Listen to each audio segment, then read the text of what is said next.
The sky above New York City tore open like someone had ripped a hole in reality itself.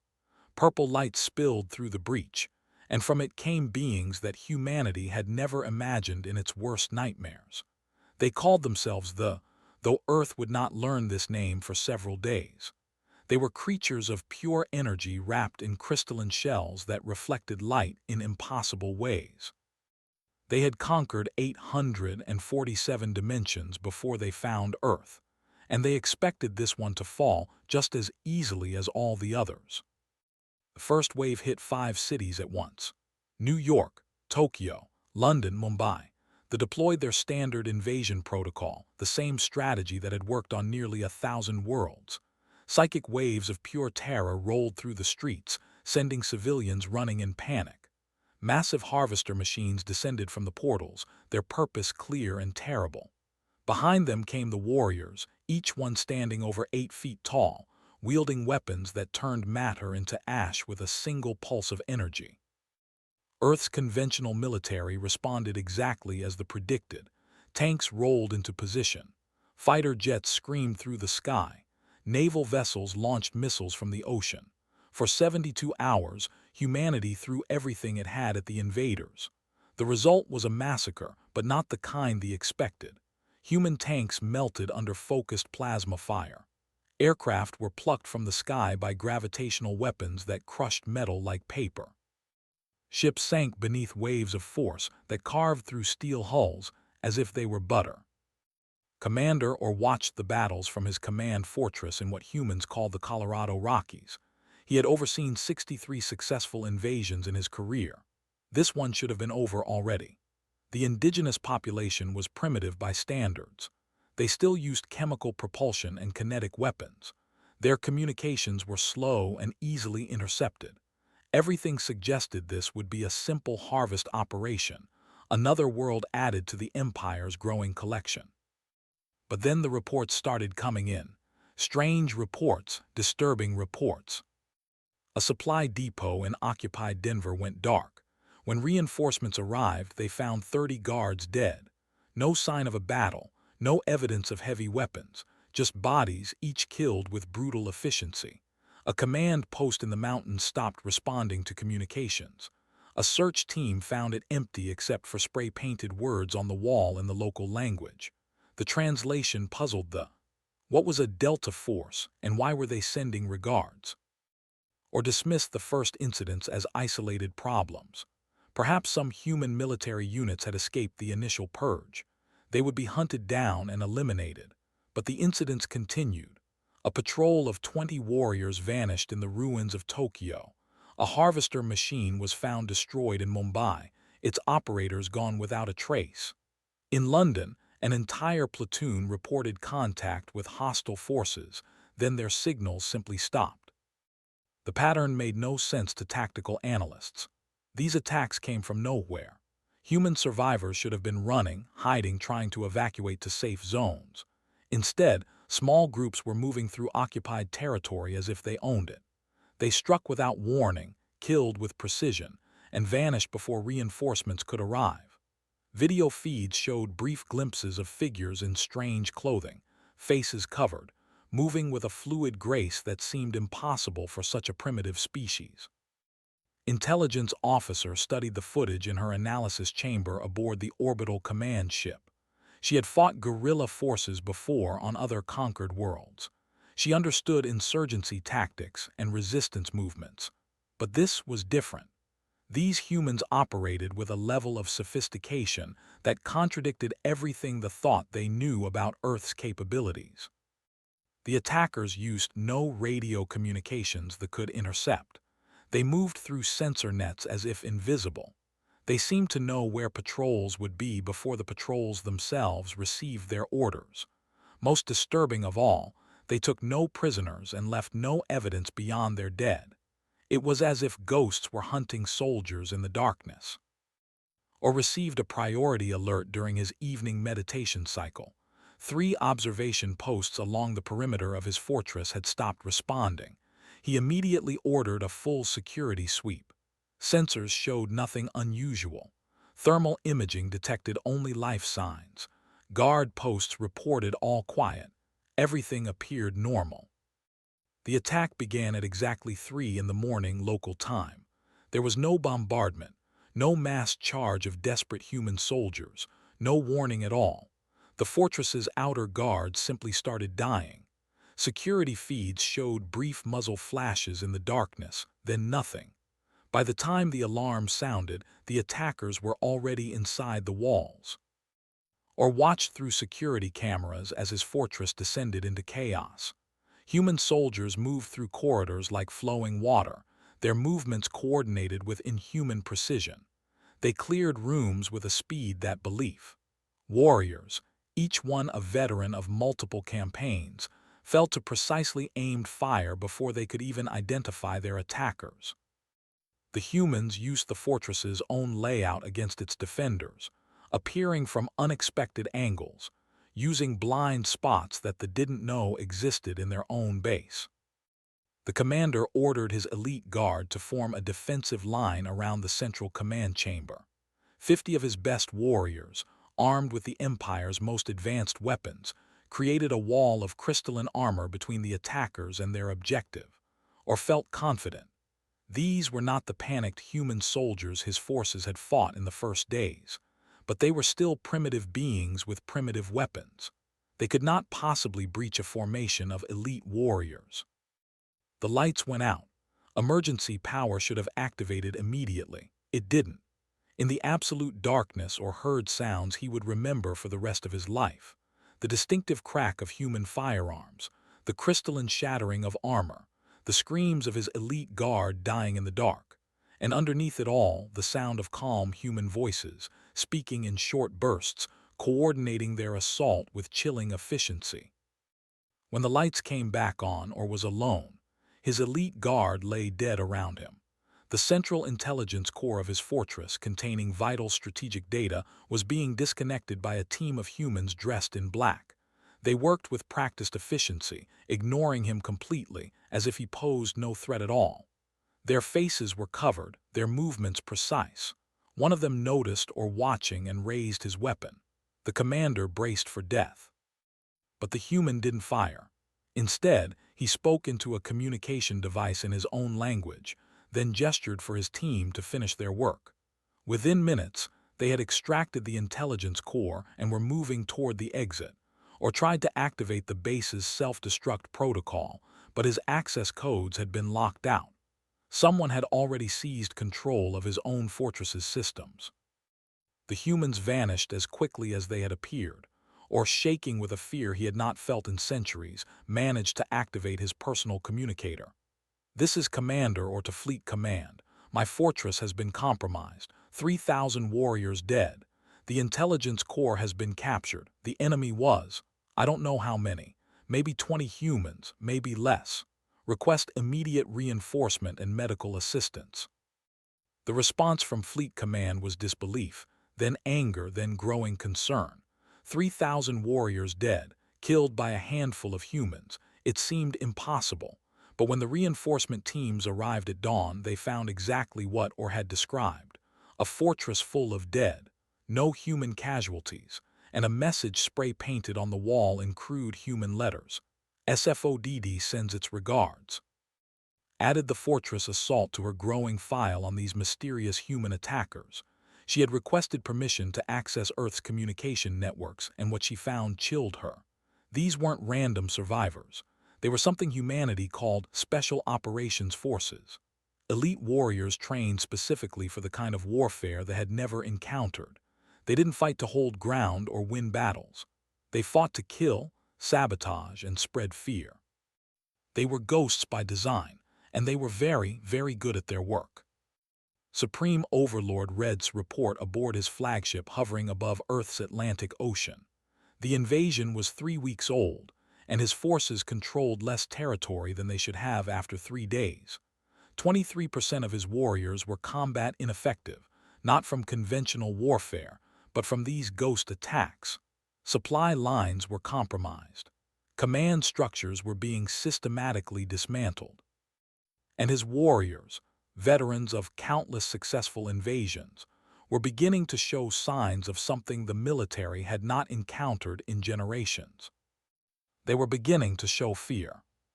Called an emergency session of his war council. Something was wrong with this invasion, something fundamental. Earth should have fallen easily. Its people should have been harvested, its resources claimed, its dimension added to the empire. Instead, they found themselves fighting an enemy that refused to fight the way enemies were supposed to fight. An enemy that treated the entire planet as a hunting ground. An enemy that seemed to know exactly where to strike to cause maximum damage with minimum risk. For the first time in the Empire's long history of conquest, they began to wonder if they had made a terrible mistake. They had invaded Earth expecting primitive warriors with primitive weapons. What they got was something far more dangerous. They got humanity's special operations forces, and those warriors were teaching the conquerors a lesson in fear they would never forget. Supreme Overlord stood before the holographic displays in his war room, watching red indicators spread across the map of Earth like a disease. Each marker represented a failed operation, a lost patrol, or a destroyed facility. His war council sat in uncomfortable silence around the curved table. They had convened to discuss victory conditions and harvest quotas.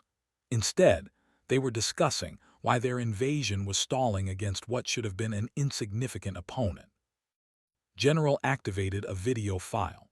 The footage showed an armored column moving through what remained of Tokyo. 17 heavy assault vehicles, each one capable of leveling a city block, rolled through the ruined streets in perfect formation. Standard occupation procedure. The column rounded a corner into what the scouts had identified as a clear avenue toward the harbor. The lead vehicle exploded. Then the second. Then the third. The video quality was poor, but sharp-eyed observers could see brief flashes from rooftops and upper windows. The surviving vehicles attempted to return fire, but their weapons hit only empty buildings. More explosions, more vehicles destroyed. Within 90 seconds, the entire column was burning wreckage. As the smoke cleared, the cameras caught glimpses of human figures moving through the ruins, already gone before reinforcements could arrive. Pause the video. Analysis. Step forward. The humans are using tactics we have never encountered in any previous invasion. They don't defend positions. They don't attempt to hold territory. Instead, they attack our supply lines, our command structures, and our communication networks. They have broken our invasion into isolated pockets and are eliminating them one at a time. Another council member, Admiral, spoke up. But they are primitives. They have no dimensional technology, no plasma weapons, no gravitational manipulation. How can beings with such crude tools be causing this level of disruption? Pulled up another file. Because they are not fighting with technology, they are fighting with knowledge. Watch this. The new video showed a research facility hidden in the mountains north of what humans called Vancouver. The facility was conducting experiments on captured human technology, trying to understand the enemy's weaknesses. 30 scientists, 50 guards, sensor nets covering 3 square kilometers. The footage showed a quiet night, guards walking their patrols, scientists working in laboratories, everything normal. Then the explosions began, not from outside but from inside. Someone had placed charges at critical structural points throughout the facility. As guards rushed to respond, they encountered human soldiers who seemed to know exactly where every patrol would be. The battle was brief and brutal. When it ended, the facility was a smoking crater, and every inside was dead. Intelligence estimates suggested the attacking force consisted of no more than 12 humans. Felt something he had not experienced in his long military career: uncertainty. How did they penetrate the sensor net? We don't know, admitted. Our sensors are calibrated to detect biology and energy signatures. These humans seem to have developed methods to move without triggering our detection systems. They use natural terrain, weather patterns, and what they call dead zones in our sensor coverage. They are fighting us by avoiding our strengths and exploiting weaknesses we didn't know we had. The War Council erupted into argument. Some demanded more troops. Others suggested withdrawing to fortified positions.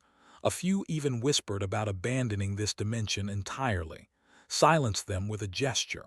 The Supreme Overlord did not retreat. The Empire did not surrender.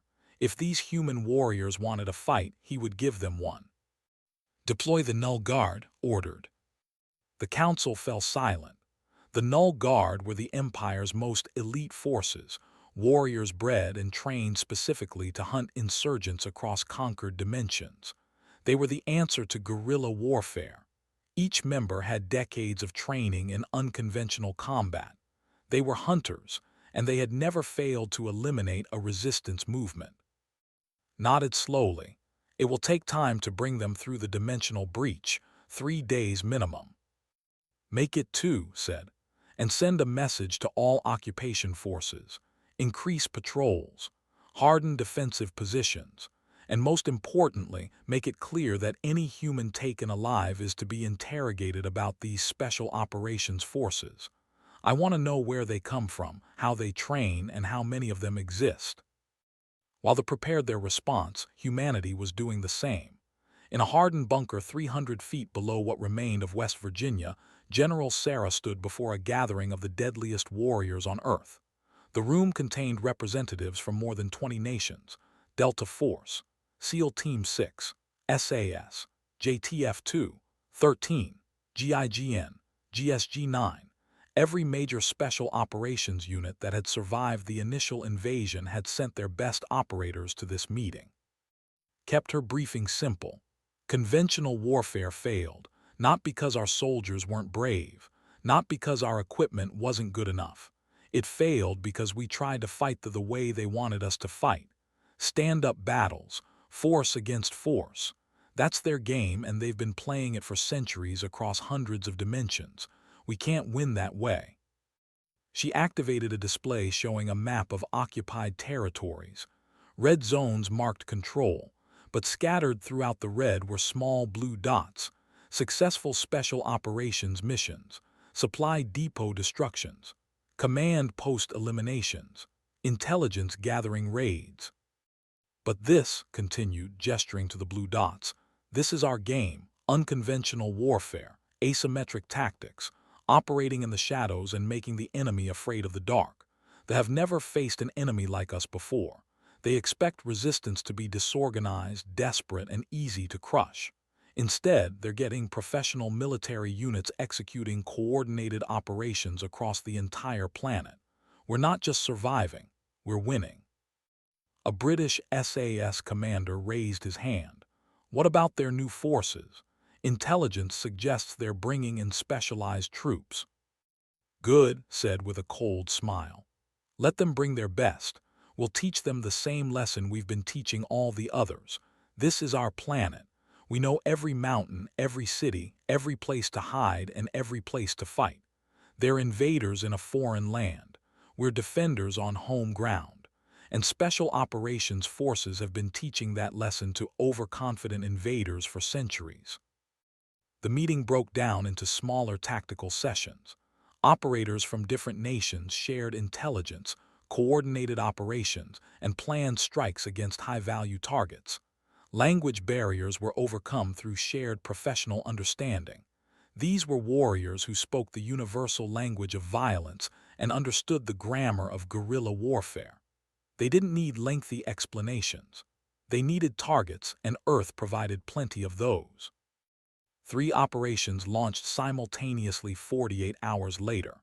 In Tokyo, a team of Japanese Special Forces Group operators combined with U.S. Navy SEALs discovered something important about biology. The crystalline shells the invaders wore were vulnerable to high-frequency sonic weapons. The team improvised sonic emitters from construction equipment and lured a patrol into range. The results were devastating. Crystalline armor shattered. Energy beings dissipated into the air.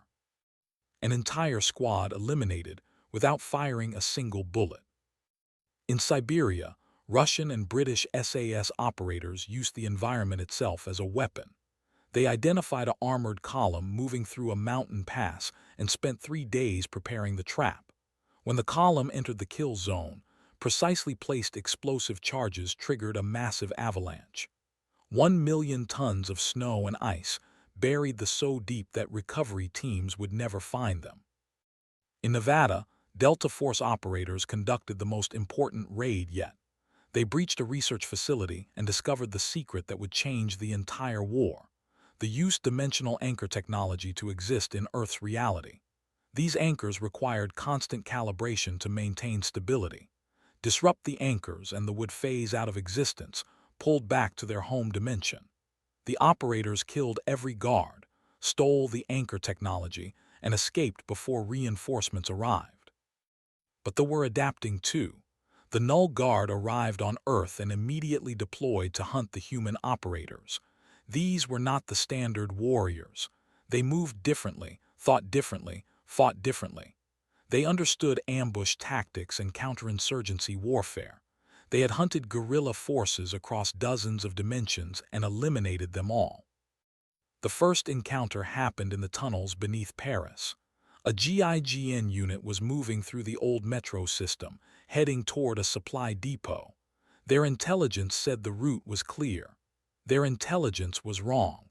The Null Guard had been tracking them for hours, studying their movement patterns, waiting for the perfect moment to strike. The ambush was perfect. The tunnel erupted in plasma fire from 3 directions at once. The GIGN operators dove for cover, but there was nowhere to hide.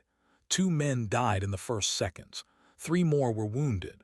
The Null Guard advanced methodically, using the same careful tactics the humans had been using against regular forces. But GIGN didn't survive as one of the world's premier special operations units by panicking under pressure. The team leader, a sergeant named Jean, assessed the situation in a heartbeat. They were surrounded. Conventional tactics would get them all killed, so they did something unconventional. Ordered his team to blow the tunnel supports behind them. The explosives they had been carrying for the supply depot were rerouted to demolition charges. The tunnel collapsed, separating half the GIGN team from the Null Guard, then led his remaining operators forward, toward the enemy instead of away. The Null Guard hadn't expected that. They had positioned themselves for a fighting retreat, not a frontal assault. What followed was the kind of close-quarters battle that would be analyzed in military academies for decades to come. Knife work in absolute darkness. Hand-to-hand combat between 2 elite forces. Split-second decisions that meant the difference between life and death. The Null Guard had superior technology and greater physical strength. But GIGN had centuries of institutional knowledge about fighting in close quarters, and they had something else they didn't have. They had desperation born from fighting for their home. When the battle ended, 3 GIGN operators lay dead, but so did 7 Null Guard warriors. The surviving humans extracted with captured equipment and a crucial piece of intelligence. The Null Guard were dangerous, but they weren't invincible. They could be beaten. They could be killed. Transmitted his findings to every special operations unit on Earth. The message was simple. They bleed, they die. We know how to kill them now. Along with the message came detailed analysis of Null Guard tactics, equipment, and weaknesses. The humans had been studying this since day one. Now they had data on the enemy's best forces. The war entered a new phase. It was no longer standard invasion versus guerrilla resistance. It was elite warrior against elite warrior, professional against professional. They had brought their apex predators to hunt humanity's ghosts. What they didn't realize was that humanity's special operations forces had been training for exactly this kind of fight for generations. The breakthrough came from an unexpected source. A joint intelligence cell operating from a bunker in Switzerland had been analyzing data from dozens of special operations raids. CIA, MI6, and Mossad analysts worked side by side, processing stolen files and intercepted communications. The work was tedious. Most of the data was encrypted or written in alien languages that human computers struggled to translate. But intelligence work was always tedious, and these analysts were the best in the world at finding patterns in chaos. It was a young Mossad analyst named Rachel who noticed it first. a repeated reference in multiple command documents to something called the Dimensional Nexus. Cross-referencing this with architectural data stolen from the Nevada Research Facility revealed the truth. The invasion relied on a single point of failure. Every dimensional breach, every anchor point, every connection to their home dimension flowed through a central hub aboard Supreme Overlord's flagship hovering above the Atlantic Ocean. Destroy the Nexus and they would be cut off. No reinforcements, no retreat, no resupply. They would be stranded on Earth, isolated from their empire, fighting a war they could not win. The intelligence was confirmed by 3 separate sources and forwarded to General with a simple assessment. This was the target that could end the war. Stared at the intelligence report for a long time. The mission was impossible by any reasonable military standard. Infiltrate an enemy capital ship hovering 6 miles above the ocean. A ship protected by energy shields, patrolled by thousands of warriors, and equipped with sensors far more advanced than anything Earth possessed. Get inside undetected. Fight through elite guard forces. Plant enough explosives to destroy a dimensional nexus the size of a city block. And somehow extract before the entire ship exploded. It was the kind of mission that military planners would reject as suicide. It was also exactly the kind of mission Special Operations Forces had been executing for decades. The difference between difficult and impossible was usually just a matter of planning, timing, and having the right people for the job. And Earth had plenty of the right people. The message went out through encrypted channels to every special operations unit on the planet. One target, one objective, 72-hour window, volunteers only. The response was immediate and overwhelming. Every unit wanted in. Every operator wanted a chance to strike at the heart of the invasion, had to turn away more volunteers than she accepted. The final strike force represented 12 nations and 7 different special operations units. 60 operators total, each one a veteran of multiple raids against positions. They trained for 2 weeks in a facility built to simulate the flagship's interior layout, based on intelligence gathered from captured equipment. They studied the enemy's patrol patterns, memorized the ship's structural weak points, and planned contingencies for everything that could go wrong. The plan was simple in concept, nightmarish in execution. While conventional forces launched diversionary attacks across every held city on Earth, the strike force would conduct a halo jump from 40,000 feet. They would wear reverse-engineered phase-shifting equipment stolen from the Nevada facility, making them invisible to enemy sensors. They would penetrate the flagship through thermal exhaust ports and maintenance conduits. Once inside, they would split into 6 teams, each with a specific objective. 5 teams would conduct diversionary attacks throughout the ship, drawing guards away from the central nexus. The 6th team, led by Delta Force Master Sergeant James, would plant the explosives and blow the nexus to hell. Was 42 years old and had spent 20 of those years in special operations. He had served in every major conflict of the past 2 decades and had more combat experience than most soldiers would see in 3 lifetimes. His call sign was Prophet because of his uncanny ability to predict enemy movements. His team of 12 operators were the best Delta Force had to offer. If anyone could pull off this mission, it was them. The operation launched at midnight. Around the world, conventional forces opened up with everything they had. Artillery pounded positions. Missiles streaked through the sky. Infantry units conducted full-scale assaults on enemy strongpoints. It was a desperate, costly gamble, but it had to look real. They had to believe Earth was throwing everything into one last attempt at conventional warfare. They couldn't suspect the real attack was coming from above. 6 miles above the Atlantic, 60 operators fell through the darkness. They exited their transport aircraft in staggered waves, using radar-absorbent wingsuits to control their descent. The phase-shifting equipment wrapped them in a field that bent light and sensor waves around their bodies. To detection systems, they were ghosts. Invisible, undetectable, falling through the night toward the most heavily defended ship in the invasion fleet. The flagship was a massive structure, 3 miles long and half a mile wide, held aloft by gravitational generators that made Earth's physics seem like suggestions rather than laws. Its hull was covered in sensor arrays and weapon emplacements. Patrols of null guard warriors walked its exterior decks, vigilant for any threat. Inside, thousands of crew members managed the dimensional breach and coordinated the occupation of Earth. It was the nerve center of the entire invasion, and it had never been successfully attacked. Until tonight. The operators penetrated the hull through 6 different entry points. Some phased directly through solid metal using the stolen technology. Others slipped through thermal vents too small for bodies. A few used maintenance airlocks that intelligence had identified as vulnerabilities. Within 3 minutes, all 60 were inside, and the still had no idea they were under attack. His team moved through access corridors that were tight even by human standards. The flagship was built for 8-foot-tall crystalline beings, and the maintenance passages were proportionally sized. For normal humans, it would have been claustrophobic. For special operations veterans used to crawling through sewers and air ducts, it was just another day at the office. They navigated by memorized maps, using night vision equipment to see in the absolute darkness of the maintenance levels.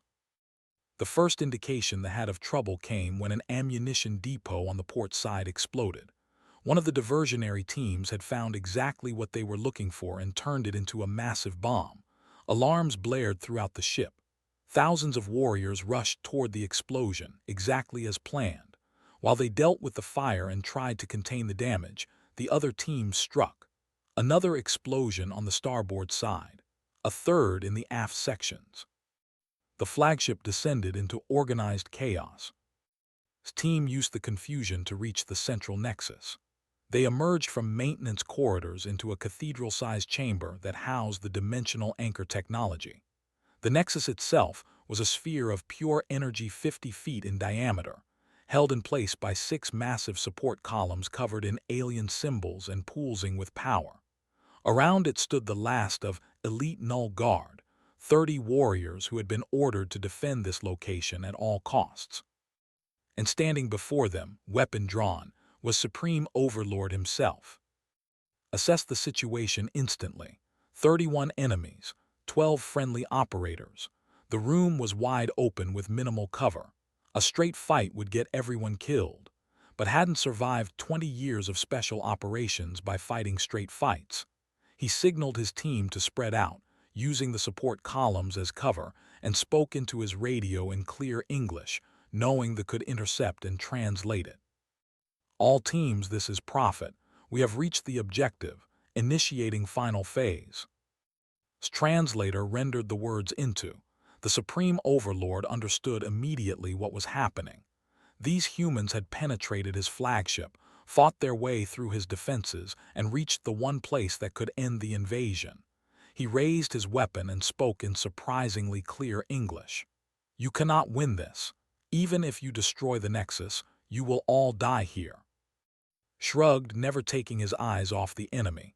Probably, but you'll be stuck on Earth with us. No way home, no reinforcements, just you and your army against 7 billion pissed-off humans who really don't like invaders. How long do you think you'll last? The Supreme Overlord didn't respond. He couldn't, because the human was right. Stranded on Earth without dimensional support, the forces would be slowly ground down by attrition.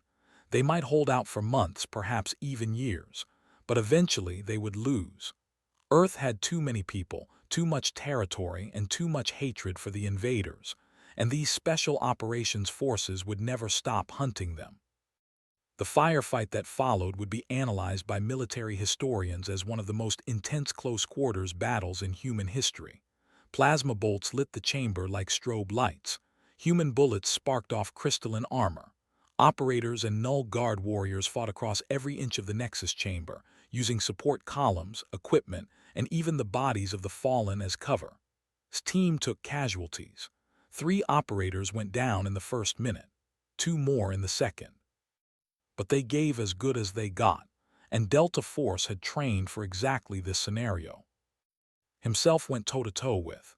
The Supreme Overlord was faster, stronger, and armed with technology centuries beyond human capability, but had something the alien didn't have. He had 30 years of fighting humans, beings who were creative, unpredictable, and willing to do whatever it took to win.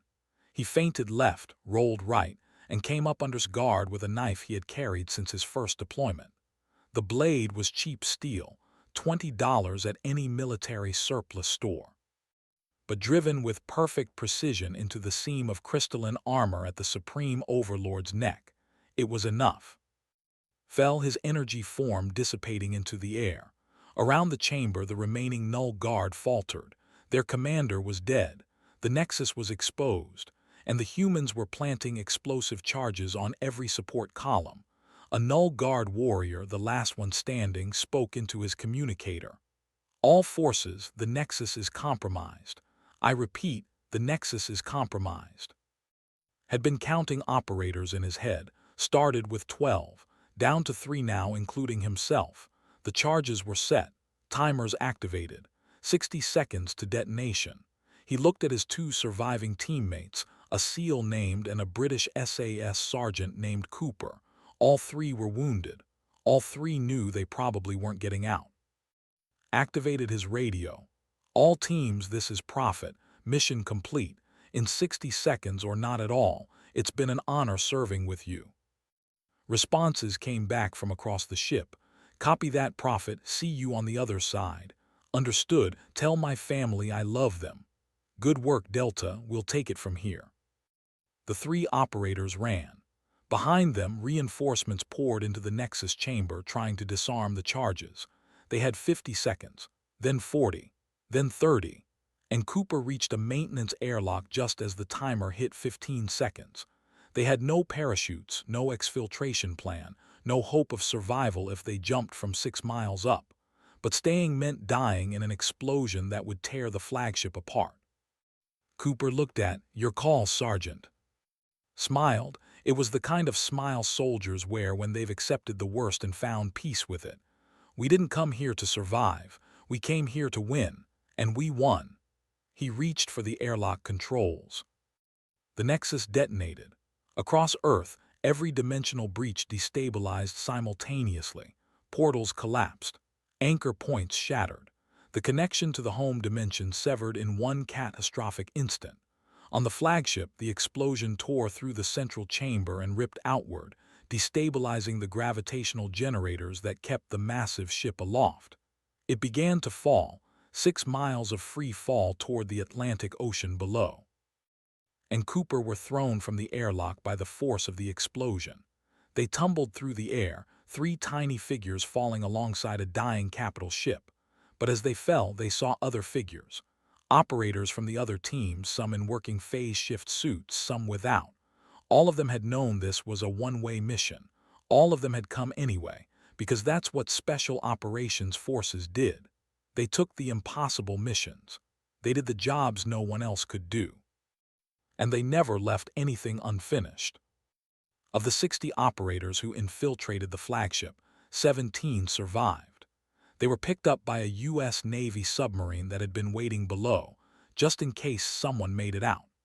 And Cooper were among the survivors, though all 3 spent weeks in medical care recovering from injuries that would have killed normal people.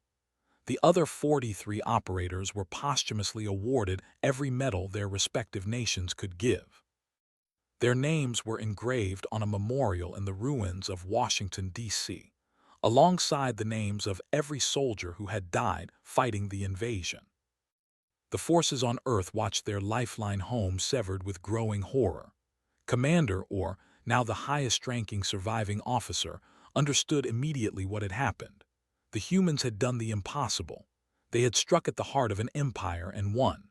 Stranded without support, facing a planet full of enemies who would never stop fighting, or did the only thing that made sense. He broadcast an unconditional surrender to all forces on Earth. The war didn't end immediately. Some units fought on, refusing to accept defeat, but without reinforcements and supplies, they were systematically eliminated over the following months. Others accepted internment, hopping for eventual rescue that would never come. A few even defected, sharing technology and intelligence in exchange for protection from human retribution. 6 months after the flagship fell, generals stood before a formation of Special Operations Forces in the ruins of Washington, D.C. Thousands of operators from dozens of nations stood at attention, their units' flags hanging proudly despite the battle damage. Had prepared a long speech about sacrifice, honor, and the price of freedom. But when the moment came, she kept it short. "The enemy thought we'd fight like everyone else they conquered," she said.